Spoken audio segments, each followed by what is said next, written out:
Para que serve um botão? Botão de camisa. Para que serve um botão de camisa?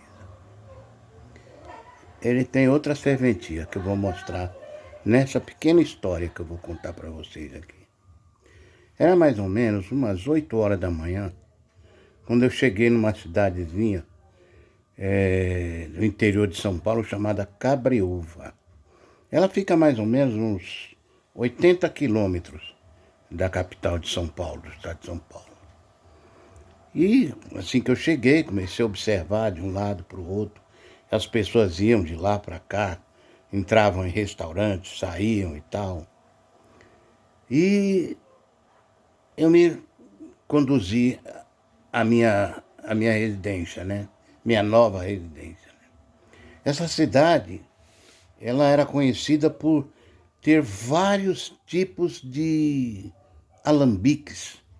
Alambiques é fábrica de cachaça, né? E ali a cidade, o comércio local era cachaça. Eles fabricavam todos os tipos de aguardente. Cheguei, entrei na minha casa, abri a janela e, de repente, quando abri a janela, eu vi uma moça linda, linda, uma loira, olhos azuis, cerca de 17 anos de idade, corpo escultural, mais ou menos ali 1,70 m, 1,75 m de altura. E aí eu fiz um cumprimento de cabeça, né? E ela respondeu. E aí ela perguntou se eu era novo na cidade, eu disse que sim. E nasceu então uma amizade sincera, né? E depois, com o tempo, eu descobri que ela era filha do dono do maior alambique da cidade. Certa vez, eu estava num bar, conversando com os vizinhos ali, e ela passou na rua. Era ela, Esmeralda, passou na rua. E aí, então, por coincidência, o pai dela estava no bar tomando cerveja também. Aí ela entrou no bar, foi lá, deu um beijo no pai, cumprimentou o pessoal que estava ali no bar e falou: "O pai, a mãe falou para o senhor levar sal, né? Porque o sal acabou." Aí tudo bem, o pai disse para ela: "Pode deixar, filha, eu já estou indo para casa. Só acabar essa cerveja aqui eu já vou." Quando ela saiu, começou então aquele zum, zum, zum, né? Oh, que mulher bonita, e não sei o quê, aquele bafafá dentro do boteco e tal, né? E o vizinho do seu Licanor, que era o dono do alambique, ele fez uma brincadeira que ficou caro para ele, né? Ele disse: "Senhor Nicanor, eu ainda vou ser seu genro. Vou matar minha mulher e vou casar com a sua filha." Você imagina, né? Você dizer uma coisa dessa dentro de um bar, aquilo foi um tumulto danado. Depois ele falou: "Não, tô brincando e tal." Aí ficou tudo bem, passou. Uma semana depois desse fato, eu acho que foi uma semana. Uma semana depois, às 4 horas da tarde, entrou na casa do seu Licanor, correndo, um moleque de 10 anos de idade. "Meu pai matou minha mãe, meu pai matou minha mãe." Era quem? Filho do senhor Rafael, que tinha feito aquela brincadeira dentro do bar. "Ainda mato minha esposa para casar com a sua filha." Pronto. A mulher do seu Nicanor, o Nicanor não estava em casa, e a mulher ficou apavorada, desesperada, colocou um chale nos ombros e para a casa do seu Rafael. Ficavam uns 2 quarteirões mais ou menos da casa, né?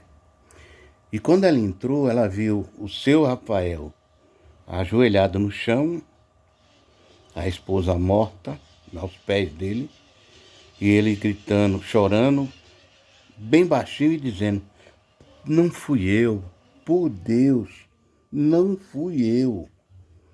Mas o filho já tinha ido na casa do seu Licanor dizendo: meu pai matou minha mãe. Pronto.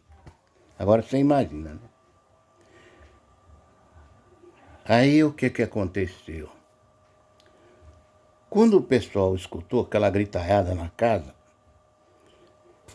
qual é o dever de cada cidadão? Chamar a polícia. Foi o que eles fizeram. Chamou a polícia, e aí tinha um sargentão lá, bem gordo, bem forte. Meteu o pé na porta, invadiu a casa e viu o seu Rafael lá, já chegou e falou: o senhor está preso pelo assassinato da dona Débora, que era a esposa dele, né? Pronto, levou o cara preso. E aí foi passando o tempo, a investigação foi indo, foi indo, foi indo.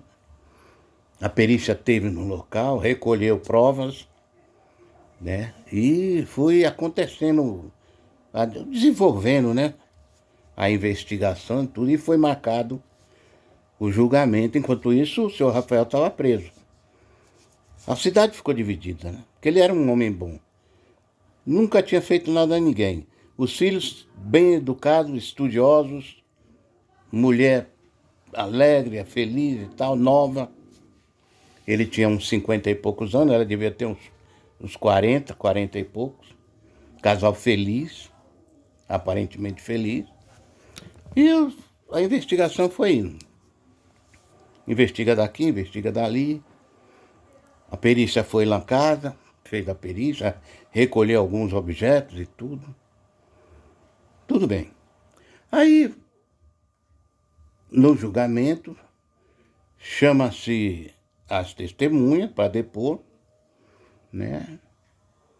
E chamaram então uma testemunha que estava no bar naquele dia, chamada Davi, né? Ele tinha mais ou menos uns 23 anos, 22 anos. E ele era conhecido porque ele vivia só de bar em bar, não trabalhava. Os filhos, os pais tinham a porva, como a porva, isso aqui, né? E aí sustentava ele. Então ele ficava bar em bar, jogando sinuca, jogando baralho e tal. Beleza. Aí ele foi ser interrogado pelo advogado de defesa do senhor Rafael. Ele disse: senhor Davi, é verdade que o senhor era apaixonado pela senhorita Esmeralda?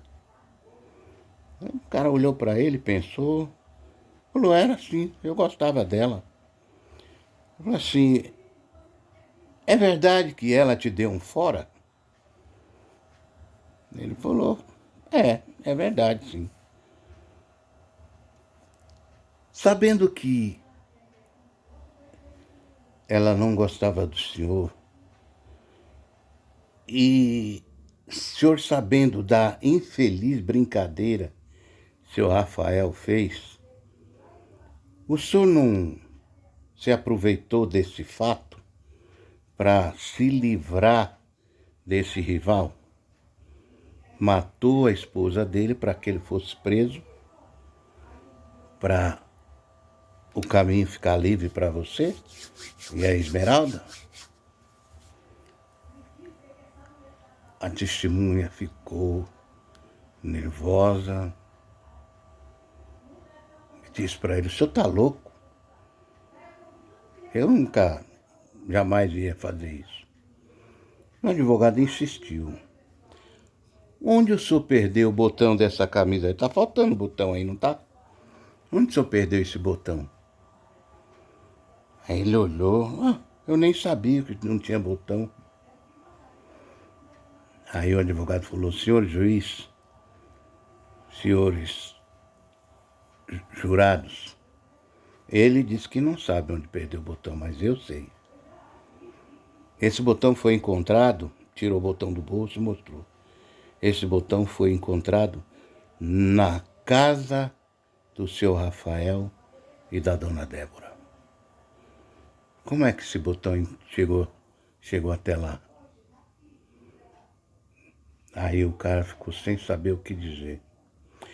Final do caso. Ele foi condenado, ele tentou fugir, pegaram ele e levaram preso, e o seu Rafael foi absolvido com 8 votos a 0. Se gostou, deixa o joinha, curte, comenta, compartilha. E visite o meu perfil no TikTok, Brincando de Tocar. E contar a história agora.